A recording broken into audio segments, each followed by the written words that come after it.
صحابہ تشریف فرما تھے کہ ایک خاتون گزری، سیاہ رنگت، حبشی نژاد. تو ایک صحابی فرمانے لگے اگر جنتی خاتون دیکھنی ہے تو یہ خاتون جا رہی ہے. تو پوچھا کہ یہ کیسے؟ کہا ایک دن یہ خاتون حضور کے پاس آئی اور اس نے کہا حضور مجھے مرگی کے دورے پڑتے ہیں تو میرے لیے دعا کر دیجئے کہ اس مرض سے مجھے نجات ملے.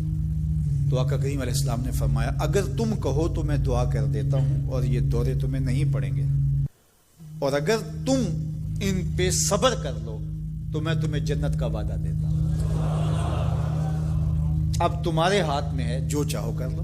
اس خاتون نے بغیر تامل کے کہا مجھے جنت والا وعدہ قبول ہے. دورے پڑتے رہے کوئی بات نہیں، مجھے جنت والا وعدہ قبول ہے، لیکن حضور ایک کرم میرے پہ فرمائیے، وہ یہ کہ جب مجھے دورہ پڑتا ہے تو میں گر پڑتی ہوں. تو گر جانے کی وجہ سے سطر کا خیال نہیں رہتا، ظاہر ہے بے ہوشی ہو جاتی ہے. تو میرے پہ یہ کرم فرمائیے، دعا کیجئے جب میں گروں تو اللہ میرے سطر کی حفاظت کرے.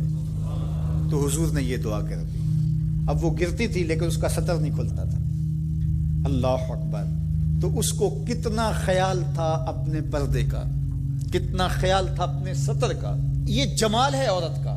عورت مستور ہے، عورت کو عورت کہا جاتا ہے، مستور سطر سے ہے، یہ پردے کی چیز ہے.